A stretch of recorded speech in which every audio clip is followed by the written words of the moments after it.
Hello, everyone. Welcome to our live stream workshop with Laura Bartels on self-compassion. My name's John Bruna. I'm the founder of the Way of Compassion Foundation. It's with great joy that I get to welcome you to another incredible workshop. We hope that you've been enjoying the films, that you've had some opportunity to explore the other live streams that we're doing. You can see them later, so this one also you can watch later, and you can share it with your friends as well.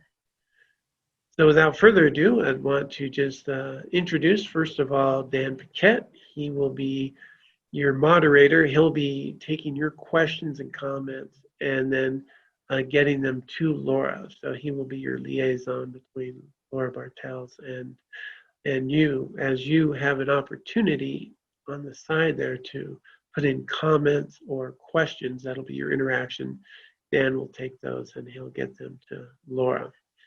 And Laura Bartels is the executive, the executive director of the Mindful Life program, and an incredible practitioner in her own right, has taught mindfulness courses across the country. And we're honored to have you here today.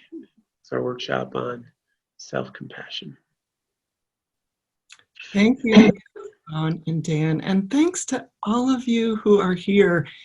I'm really honored. I'm so grateful to have this opportunity and I do hope that at least a few of the things that I share with you today, you find helpful. You find a way to bring it into your life. So while I will set the stage on the ideas around compassion and self-compassion, the most important piece will be offering, I think, some very practical things that you can do yourself.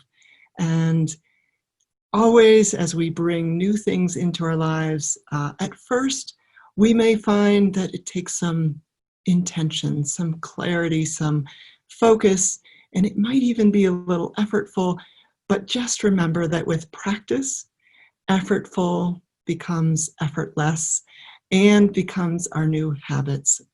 So to begin, I just want to begin with the idea that compassion, this whole festival is focused on the idea of compassion, and it really is such an essential aspect of being a human, being in this world. And as the description of the workshop mentioned, any action of compassion brings benefit to the world, and it has ripples. And it brings it not just to those close to us, it can really spread and become part of the common good. Compassion really demonstrates one of the best aspects of us. It also plays a crucial role in our relationship with ourselves, but that is often the last place we put it into practice. So compassion is one of the practices of open-heartedness. And its main focus, as we see throughout all the films offered this weekend, its main mission is to reduce or actually remove suffering. It is often thought of as an antidote to things like cruelty, those things like having ill will. We know often the feeling of closed-heartedness. We can even experience closed-heartedness and even a hard-heartedness. We also know that experience throughout our body of open-heartedness. So we often work to bring this to others, but we can find it hard. I don't know about you, but I have had a journey myself of getting to a place where it is easier to cultivate it for myself. We have habits of easily falling into self-criticism, regret, shame, harsh labels that we use for ourselves, and as Mary Mike pointed out yesterday in her workshop, stories about ourselves that are not even true and certainly not helpful, often involving some of that cruelty and ill will towards ourselves. And often this is disguised as being helpful. So I can often direct some self-criticism towards myself with the idea that it will motivate me to be better. I can direct or hold on to shame because I think I deserve it, and somehow it will lead to a better me. The problem is that it is really just disguised to be helpful. And self-criticism and all these patterns that we often fall into really don't have our long-term interest at heart. So we'll dive into that a little bit more. First of all, we already suffer from so many things in our world, whether it's illness or injury, or criticism or hurt from others, and then things that are going on in our world, the pandemic that we're experiencing right now that brings fear, insecurity, harsh things going on in our world. We suffer from things from outside of us. Many of those things we have no control over. But what we do have control over is how we add to those things. And often, when things happen, sometimes out of our control, we will add to that in our own mind. And I'm sure you've had this experience where something has happened and then we add to it by saying it shouldn't have happened, or I shouldn't have done that. And so we add to the levels of suffering. It's often described as the first arrow comes from outside, and then we shoot the rest of the arrows that add suffering and add some pain to the experience. So self-compassion is described by a well-known practitioner of self-compassion, Kristen, Neff, as something as being open to and being able to be moved by our own suffering, not dismissing it or hardening ourselves to it. And then experiencing feelings of caring and kindness towards ourselves, and taking an understanding and a non-judgmental attitude towards our own inadequacies, which we all have, our own failures, which we all experience. And then a third aspect, recognizing that the experience that we have is shared, that we're not alone in that our experience is part of the common human experience. So it's really these three sort of interrelated aspects: extending kindness and understanding rather than self-criticism and judgment, seeing ourselves and our experiences as connected, as part of the human experience, rather than separating and isolating because of our experience. And third, having an ability to hold the thoughts that come up, the painful judgments and feelings that come up, with some sort of balance and bigger awareness, rather than clinging to them and experiencing them as absolute truth. So as we move into this, we can identify easily with feelings of stress, feelings of isolation, inadequacy, failure. So that is certainly a shared experience, although when we experience it, we often feel very isolated. These are unpleasant. And then what happens often is this compounding. So they are compounded by a lack of self-compassion. And when we can practice self-compassion, we have the ability to suffer less ourselves. Self-criticism is interesting. When we dig in, it actually seems to have sort of two streams start with imagining or taking cues from people's actions or words about what others think of us. So we have self-criticism by imagining what others are thinking of us, and we add to that then what we think of ourselves. Let me share a personal experience that I think you'll identify with. It's one of the most pivotal experiences I had early in life that showed me how important it is to have self-compassion and how long a period of self-criticism can exist. So when I was in high school, I applied to college, applied to a wide range of colleges, and I got into a very prestigious university, kind of as a big surprise to many of those around me. And so it was a very big deal. My parents were very excited, proud, and so of course I went. And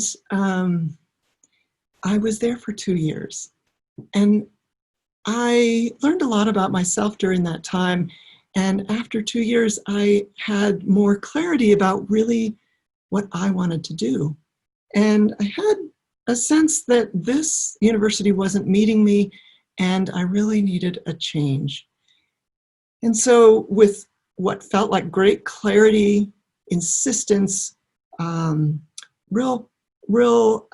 a sense of mission and purpose, I decided to leave that university. And eventually I changed to another school and found a path that really met me. And in that period of time, it felt very clear. And I didn't have a sense that I had done anything that I would feel that I would regret. But as I moved on in life and looked back at that choice, what crept in was a sense that I had failed, that maybe I could have made that work, that was perhaps a better education. And what happened for me as those thoughts built on themselves, those stories developed, was I found myself pulling away from, disconnecting, isolating from the friends that I had developed at the first university. And so that built into a pattern, and that went on for a number of years. And I had the great opportunity to reconnect with an old friend from that first university years later. And he said to me, "Tell me what you're doing. Tell me what's happened in your life since we've been so disconnected."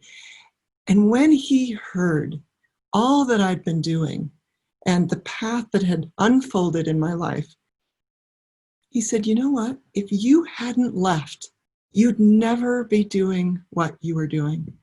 And in that moment, I was able to step back and have a whole new perspective and be able to appreciate the decision that I made and the path that had unfolded, and in that moment, release the story that I had been telling myself. And so that's just one example of how long self-criticism or shame can work on us and develop into a real habit. So we can experience self-criticism or these feelings of shame momentarily with very simple things like being late to an appointment. You can immediately have thoughts of, "I'm always like this, I'm always late. I shouldn't have done that one last thing." It can be as simple as burning the toast in the toaster. It can be as simple as saying something that to a friend that you didn't mean to say and maybe was a little hurtful. But of course, it was something that just came out of your mouth. So it can be very simple and momentary, or as in the example that I shared, it can last for years and ultimately be very damaging to us. What's interesting is that when we think about self-compassion, when we think about bringing a little bit of it into our life, we can also have this sense of resistance. We can have a sense of yes, but, yes, but, yes, but that would be, self-pitying. Yes, but that would mean I'm weak. Yes, but that would probably make me complacent because my self-criticism or the attitude I take towards myself is it's really disguised as motivation. It's really trying to motivate me to be better. We can even have a yes, but thinking that it would be narcissistic. It could be very selfish to be self-compassionate. When we dive into what self-compassion is really doing, as I mentioned earlier, it is really holding our best and our long-term well-being in its interest, in the interest of ourselves. So when we hold self-compassion for ourselves, we are looking at what would really be ultimately adding to our well-being and removing the suffering. Self-compassion is sometimes confused with or mixed with the ideas of self-esteem and some aspects of self-care. And I wanted to differentiate those because I think it's really helpful to get clear about what's different about those motivations or those attitudes. So self-esteem can often be tied most clearly with when I do well, and it quickly and easily drops away when I fail at something, when I don't do something well, when I've hurt someone's feelings. So self-esteem can be easily tied to sort of the ups and downs of our experiences. In contrast, self-compassion is actually with us throughout the ups and downs. It sustains itself in the good times and is there for us to cheer us on. As Mary Mike, I loved what Mary Mike said yesterday, being able to say, hey, I am a rock star. Being able to say that to ourselves. So it sustains us in those times when we have done quite well, but it is there for us in those moments when we have failed, when we have done something we don't feel good about, perhaps not showing up in alignment with our values. It is there to take care of, be kind to ourselves. Because again, hurting other people's feelings or having failures is something that we all experience.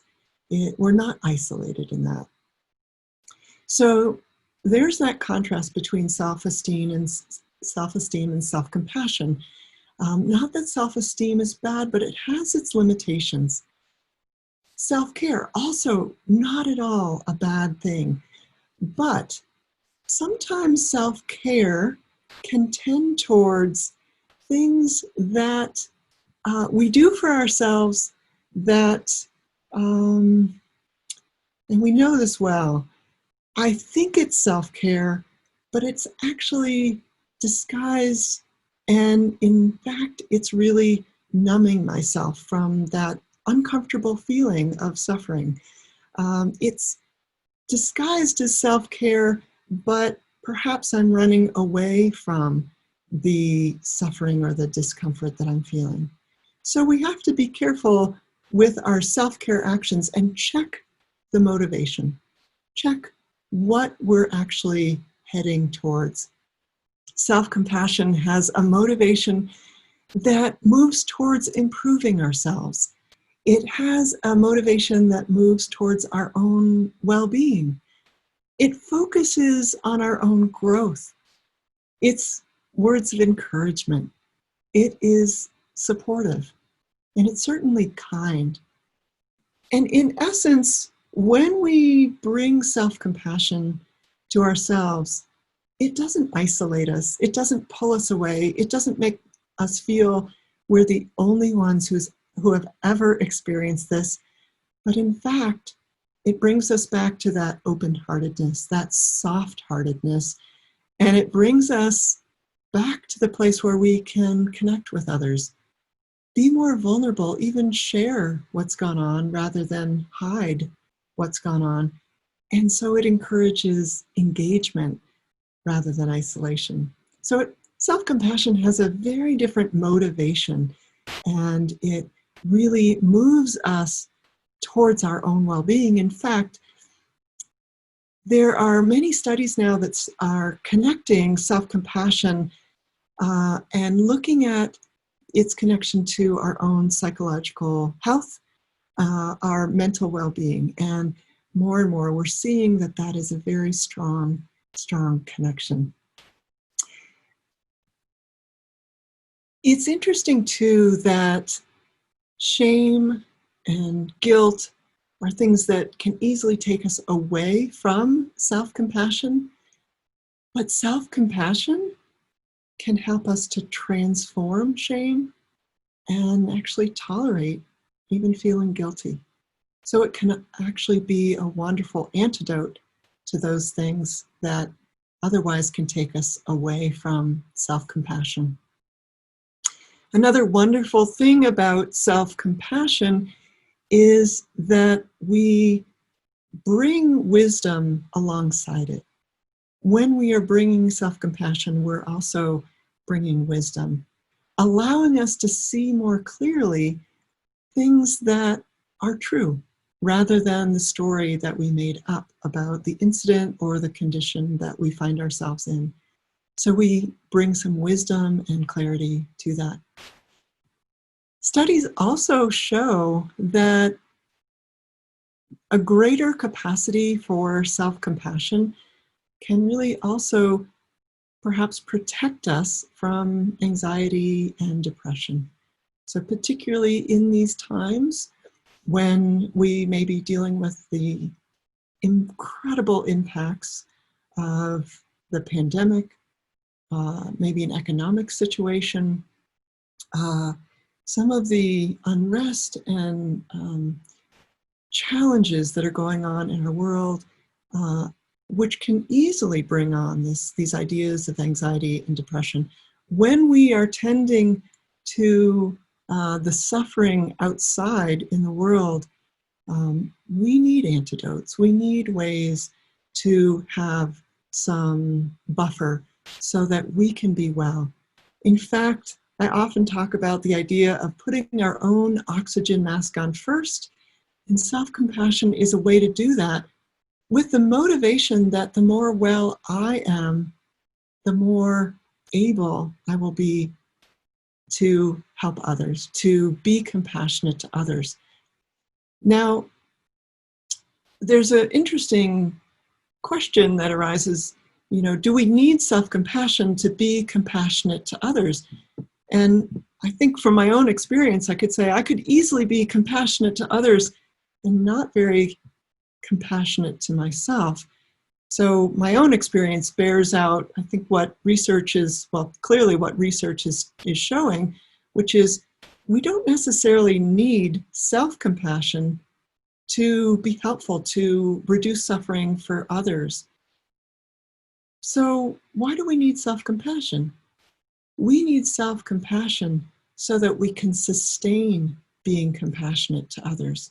As I mentioned, that idea of buffering ourselves against anxiety and depression, but it's been shown too. In fact, healthcare providers, medical providers, therapists, counselors often deal with burnout.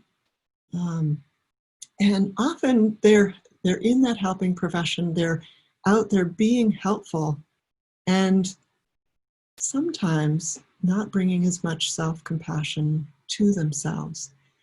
So really, self-compassion in this instance allows us to sustain, to be here for the long haul, to be able to be here in our world really is calling for so much more compassion, and to be able to bring that to others on a long-term basis, we really need to be able to bring that to ourselves. So I want to introduce Kristen Neff's self-compassion scale. And this is a way to have you check in a little bit with yourself about what comes to mind when we introduce some statements.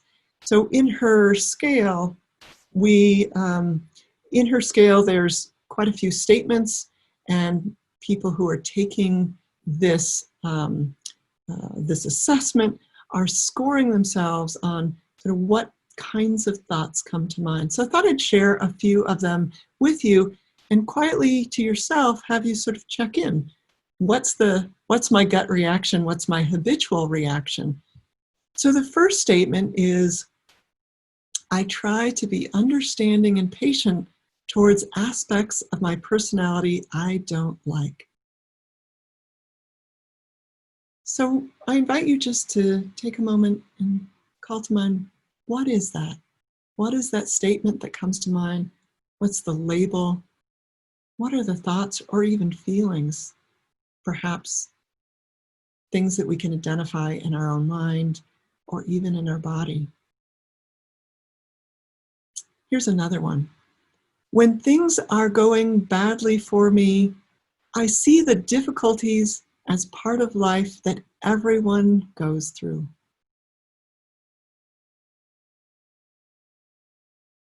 And here's a third. When something painful happens, I try to take a balanced view of the situation. So simple statements like this can sort of raise our awareness, can help us to check in. What is the way that I respond to situations? How do I feel when I notice an aspect of my personality that I don't care for? So we can check in, we can bring awareness to those. Mindfulness has a lot of opportunities, a lot of practices that can help us to develop both awareness and then practices for self-compassion. I wanted to get now into some very practical aspects of working with self-compassion. And we often will talk about 4 levels of mindfulness. And I just discovered they're so helpful when we try to check in and think about whether I'm being self-compassionate or self-critical. So here are the levels.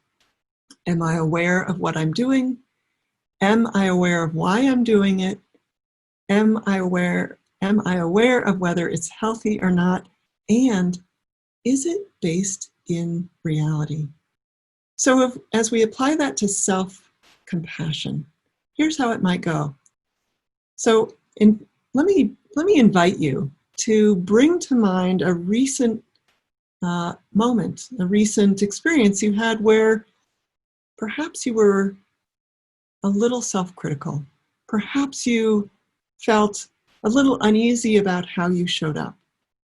See if you can bring to mind a recent instance. And then let's apply these 4 levels of mindfulness to see if you can bring some insight into your example. Okay, so hopefully you have something recent in mind, and let's ask these questions. So, were you aware of what you were doing? Were you aware of perhaps what you were saying to yourself? Maybe even a story you told yourself about that experience. Did you know what your motivation was? Do you know why you were doing what you were doing, or saying what you were saying, or even thinking what you were thinking? A wonderful way to sort of check in. Can you now, in retrospect, check in whether how you responded to that was healthy or maybe not so beneficial to yourself. Perhaps you had thoughts of labels that you hold on to easily about yourself. Maybe you thought, I should have done it differently. So were those thoughts or was your response healthy or maybe not so beneficial? And lastly, was your response or how you treated yourself, was it based in reality? Or perhaps it was delusional in the sense that we made up some things about that. We made up a story that perhaps was a little distorted, not quite based in what actually happened. So again, those 4 levels of being mindful are, can I be aware of what I'm doing? Can I be aware of why I'm doing it? Can I be aware of whether it's healthy and beneficial? And can I be aware of whether it's based in reality? And so mindfulness practices start with just attention, being aware. Can I be aware of what I'm doing? And this can be so helpful and is foundational to being able to get to and engage with those other levels. So can I first bring some awareness to how I'm being, to how I'm responding, so to how I am treating myself? So that would be a wonderful starting point in your own self-compassion practices. Can you just begin to notice what you're doing and how you're treating yourself? Can you bring some awareness to that with gentleness, with kindness, with a sense of being a good friend to yourself, with that motivation? To develop more abilities in awareness, meditation is a wonderful practice. So in our Mindful Life program, we offer a lot of guidance and a lot of training in meditation practices. And the base practice we teach is in attention training, cultivating our ability to attend to what's happening, what our mind is doing, and to be able to redirect our attention, to be able to choose one thought over another. So it becomes like a superpower when I'm having those self-critical thoughts and I'm able to notice I'm having them, notice that they're not really helpful or beneficial, notice that they're probably not even based in reality, and be able to redirect to more beneficial thoughts that are more based in reality. So a mindfulness of breath meditation does just that. It trains us in the ability to attend to what is going on in our own mind, and then develop a muscle to be able to bring our mind back to a thought that's more beneficial, or just bring it back from a wandering mind. So about 47% of our day, our mind is wandering. It's not on what we're actually doing or experiencing. It's wandering to the past, the future, to some maybe fantasy or dream. So if we're wandering that much of the time, we're often in sort of an automatic, habitual response to our experiences, and those are sometimes falling easily into those self-critical thoughts. So mindfulness of breath meditation can really be useful, can really train our attention to attend to what we're thinking, and be able to choose to come back to more beneficial thoughts. A metta meditation, or a loving kindness meditation, is also a very useful practice in developing warm-heartedness towards ourselves. We can use a metta meditation to focus first on ourselves, practice bringing loving kindness and wishes for our own well-being to ourselves. And a traditional metta or loving kindness meditation also then takes those wishes and develops that attitude, towards those we love and care about, those we may be neutral about, and those who perhaps have even harmed us. So we get to stretch and practice that at different levels and expand our circle of being able to offer that to others. We offer another meditation in the Mindful Life program called a Just Like Me meditation. And that addresses that aspect of shared humanity, of remembering that just like me, others are experiencing things that make them suffer as well, things that are challenging. And so we reconnect with that shared humanity, that we stay connected rather than isolated in our own sufferings. And so that Just Like Me meditation also can be an incredible tool to bring us back into connection and engagement with others rather than disconnection and isolation. So mindfulness has so much to offer.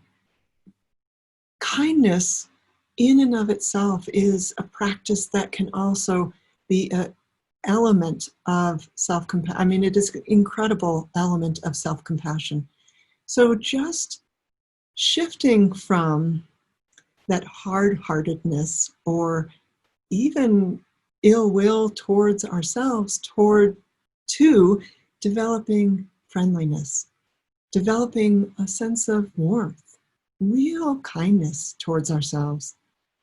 In my previous career in sustainability and sustainable building, I had a dear colleague I worked with a lot, and often we would be working on some very difficult issues and having quite a workload and a pace of work. And we started sharing and reminding each other of a simple practice that I found really helpful.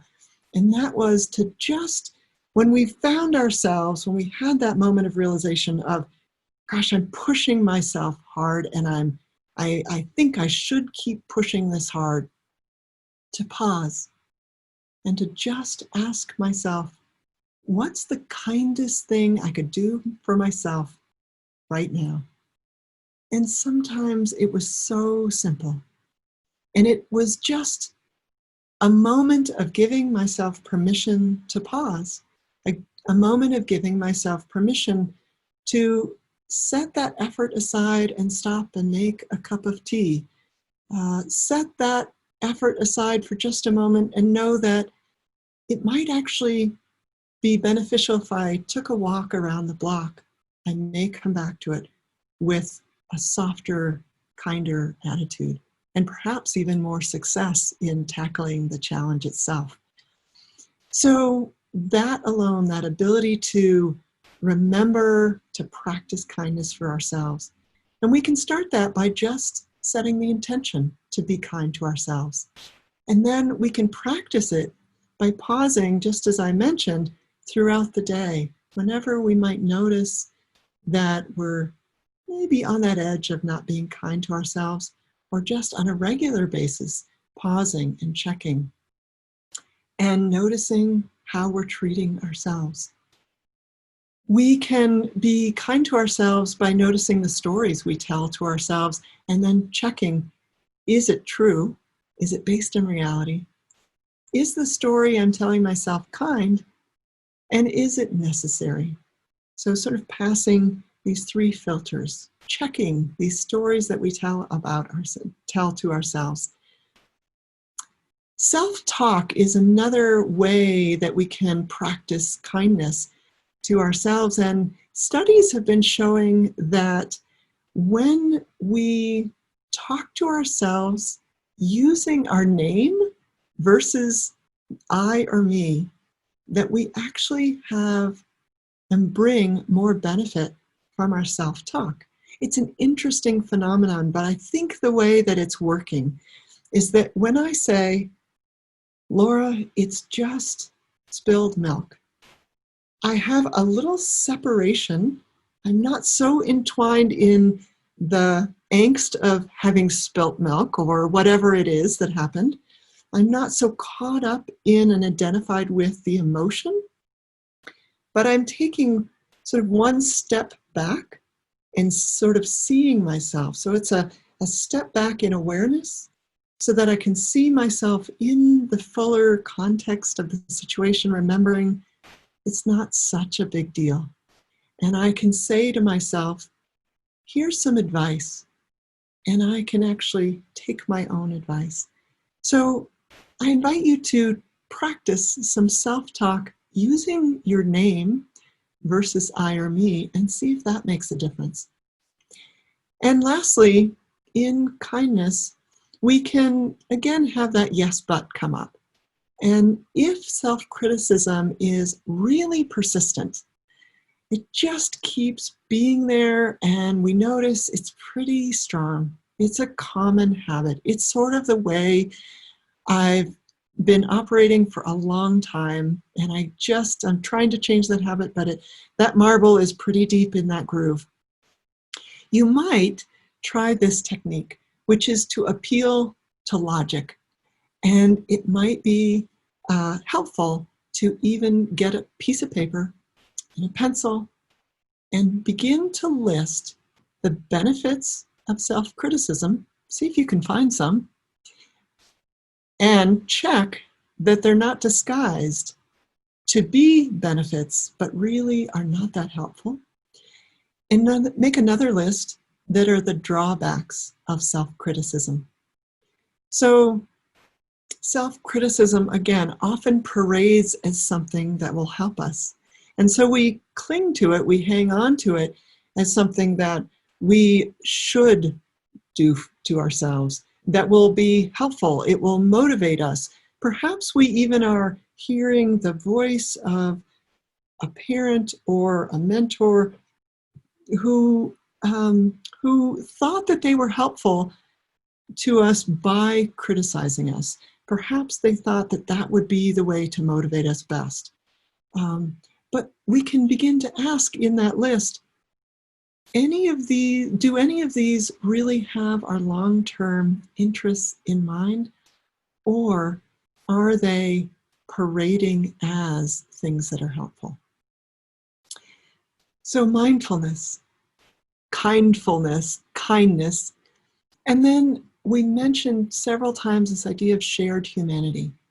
So that is another way that we can get to self-compassion, which is to check and see whatever it is that I'm having self-critical thoughts about, maybe feeling shame about, maybe labeling myself about whatever it is, short-term, small, or maybe quite substantial in our lives. Is it something that others perhaps have experienced too? Probably even millions of people have experienced. Can we connect to others that have also had this experience? Can we remember that we are not the only ones who have felt these feelings? And feelings are temporary, they will come and go. But can we see that we are connected actually through these experiences rather than isolated? And fourth, so mindfulness, kindness, shared humanity, and lastly, fourth, wisdom. So often the kinds of ways that we are harsh to ourselves, even cruel to ourselves, habitually critical of ourselves, are not wise. They really don't find themselves based in seeing clearly. So wisdom helps us to see more clearly. So when we can bring some wisdom, we can see that this experience is, we can see what was actually going on rather than the layers we add to it, the stories that we tell ourselves. And again, often we look back at something that happened and we say, it shouldn't be this way. It shouldn't have happened. Well, it did happen. So acceptance can be a big piece of getting to that place of seeing clearly that it actually did happen. There were causes for that, and when we can put it in that context, we can accept it more easily. Emotions. Mary Mike talked yesterday about how emotions and our reactions to them can lead us to be not self-compassionate, to actually add to our suffering. And remembering, having the clarity of mind, the wisdom to remember that emotions are temporary. They will come and go, can be very, very helpful in the moment. That my emotion of feeling guilty about this will come and go, and I'll still be here. My emotion of feeling uncomfortable about what I said to someone, that is temporary. It will come and go. I will have a chance to do a healthy thing to address that, whether it's just within myself or even offering an apology. And again, the story I tell myself. So really bringing some wisdom, some clarity to those stories. Our minds can make up some really horrendous stories about ourselves and about the past, as I did in my life, about that choice to leave one university. They can make horrible stories about the future, about what will happen because I did this, or this is my current condition, or even about the present moment. So checking with wisdom, with clarity of mind, the stories we tell ourselves. So hopefully these 4 things, mindfulness, real kindness, remembering the connection through shared humanity, and bringing wisdom, clarity of mind, sort of checking, being investigating the reality of these stories and the way we're treating ourselves can be quite helpful. The other thing that I wanted to share is, and Mary Mike spoke to this yesterday. I love that she brought this up in her talk. She talked about how we can come up with ways to talk to ourselves. And she offered a couple things, and I wrote them down because I love them. I'm doing the best I can in the moment. So when we have a moment where we might fall into an aspect of self-criticism or lack of self-compassion, being able to call to mind a statement like that, I'm doing the best I can in the moment, or, well, that didn't go so well. I'm going to set the intention to do it better next time. So forward-looking, looking towards improvement, the kindness to accept what is and move forward. And then, as I mentioned before, that statement of being really encouraging, like, wow, I did really wonderful, and I'm really a rock star.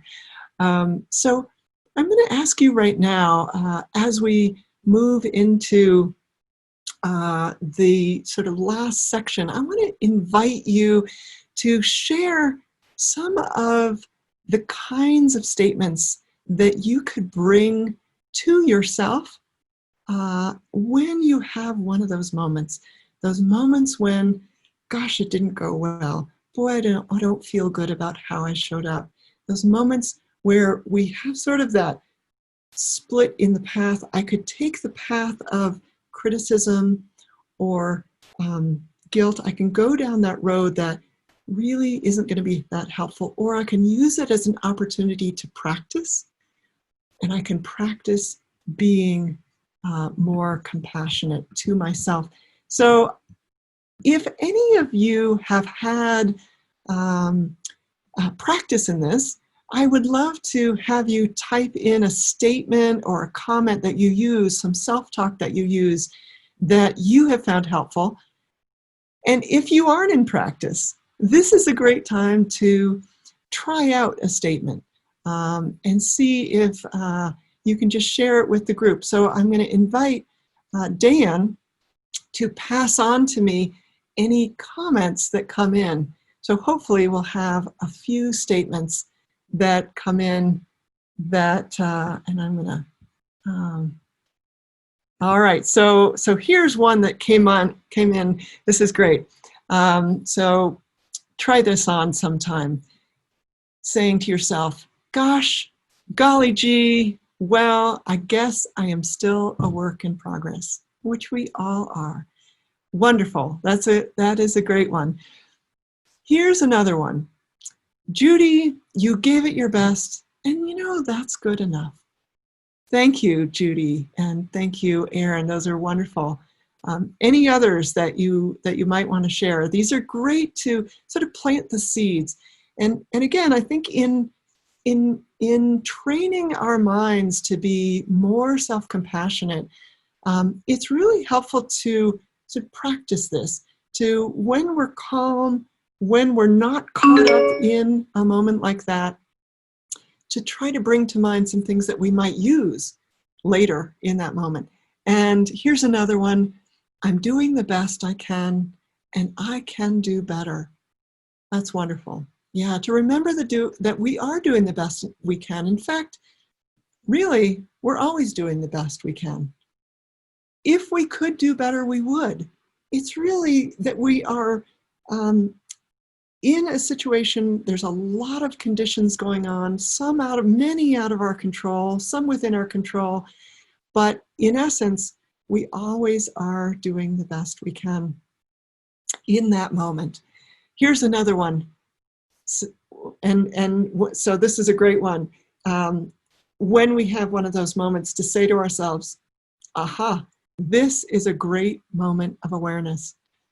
And here's one more. I think we'll just have time for one more, and then we're going to move into some questions and answers, and also I'm going to share some resources and put them up on the screen that I think might be helpful. Here's another one. So imagine having a moment of oops. I had a oops moment, and I say to myself, how wonderful. I just learned not to do that again.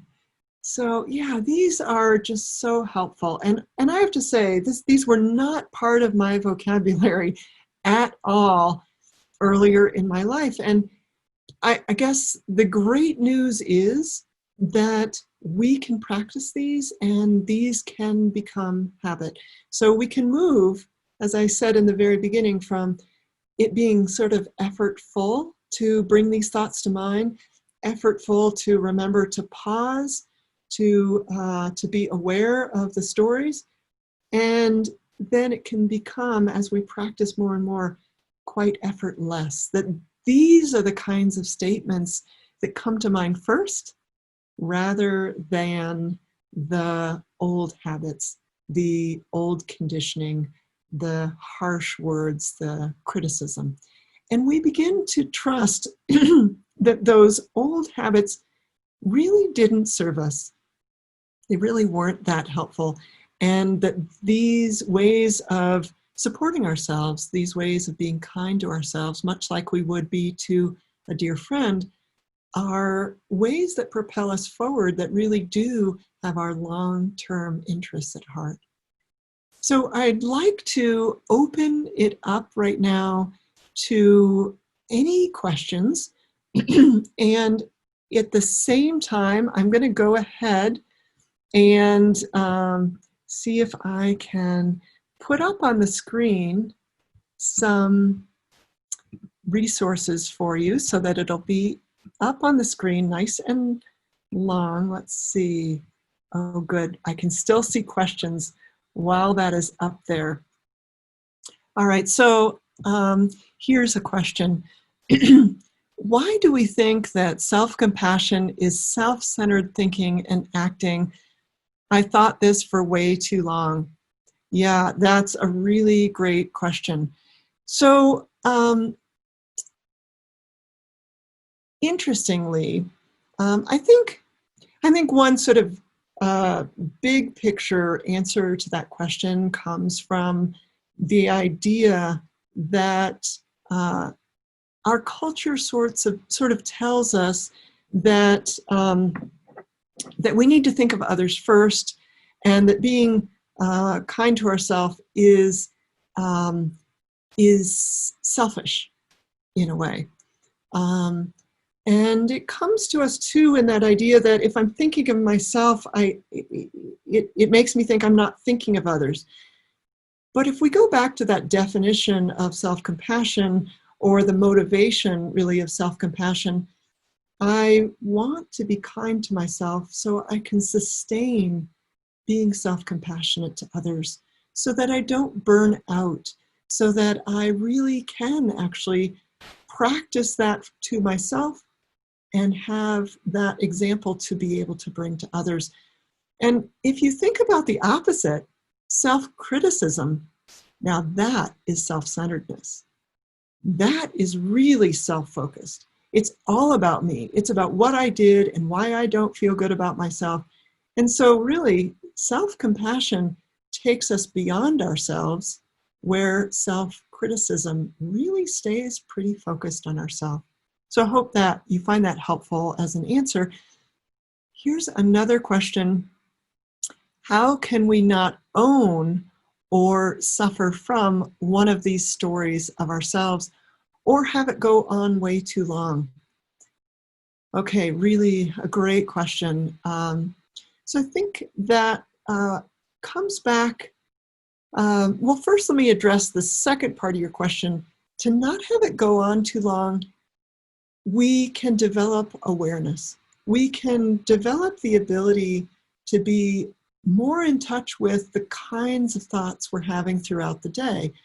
And when we're teaching a mindfulness course, I think all of the Mindful Life program teachers around the country, and in our co-founder, Mark, in Australia, often find that when people begin to practice meditation, begin to practice mindfulness, often what we first discover is how crazy it is upstairs, so that we begin to be more in touch with the kinds of crazy thoughts that go on.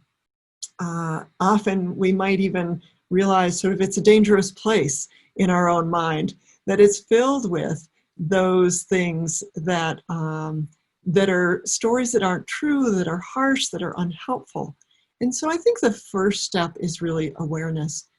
And when we have those first touches with awareness of those stories, we begin to be more familiar. We might even know how long they've been going on.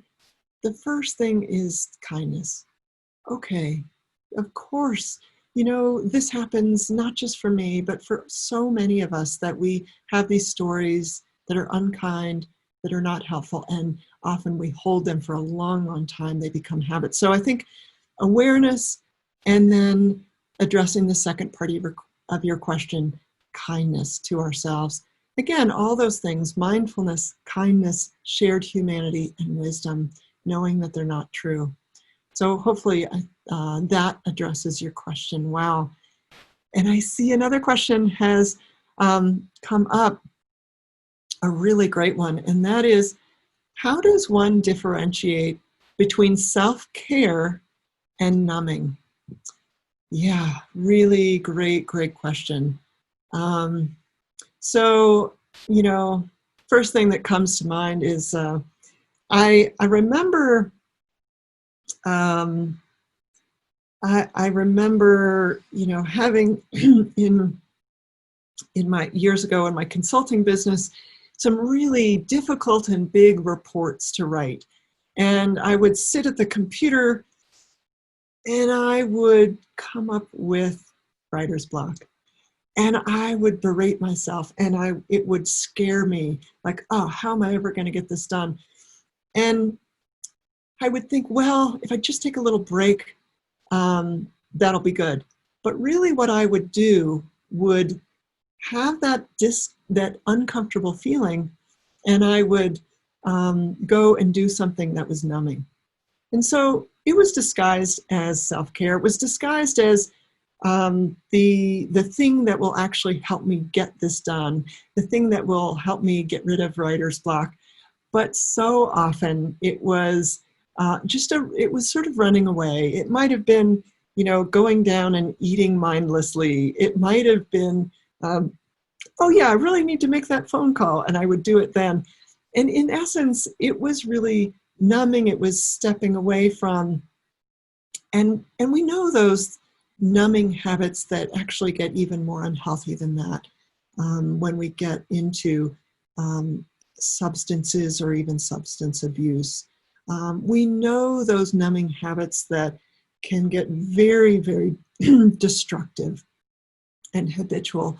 So I think we can come back to that question of motivation and really checking with wisdom whether the self-care is infused with our long-term interest, whether it's infused with self-compassion, or is it self-care that is devoid of that and is disguising itself as something good for us, or at least, a nice break, sitting down and watching a movie, making that phone call, taking a walk. And, it's not the action itself, it's the motivation behind the action that makes it either useful or kind of useless or even harmful. So I think checking in with wisdom to our motivation. So I see that we are almost out of time, and I really hope this has been helpful for all of you listening and for those who watch the recording later. I want to just highlight here at the end the resources that I do have up on the screen. So, it's nice to have some information. So what I've shared with you is information. It's really nice to have that. But if we don't put it into practice and make it part of our lives, it really doesn't help. We can have a nice idea, it can sit on the shelf, and it can be of really no use to us. As a dear friend of ours says, we can have a cookbook but still starve, which means we have the information of how to make the meal, and we might even have all the ingredients, but if we don't actually cook and eat, we will still be hungry. So I do hope that you don't just say, well, that was nice, but you actually take another step and say, how can I put this into practice? So a few resources that we offer through the Mindful Life program is connection and support through membership in the Mindful Life community or the Mindfulness and Recovery community, where there's daily guidance, there's daily support to develop a practice of living mindfully. There's a 28-day meditation course. So just by donation, you can begin training in mostly the mindfulness of breath practice, the attention training I mentioned. There's also an online course called The 4 Keys of Living Mindfully. So wonderful opportunities to put some of these things into practice. And then if you're interested in reading more, 2 books came right to mind to share with you: The Wisdom of a Meaningful Life, The Essence of Mindfulness by our own John Bruna, and a thick paperback, but rich and very useful and practical, a book called The Compassionate Mind by Paul Gilbert. So I hope that you actually take that next step, that this isn't just nice information, it was good to hear, but that you figure out and set an intention to make it part of how you live and make it part of how you can be kind and self-compassionate to yourself, ultimately with the motivation to continue to bring more compassion into the world and make the world a better place. So again, thank you so much for inviting me here. Thanks for attending. And I am so grateful to have had this opportunity.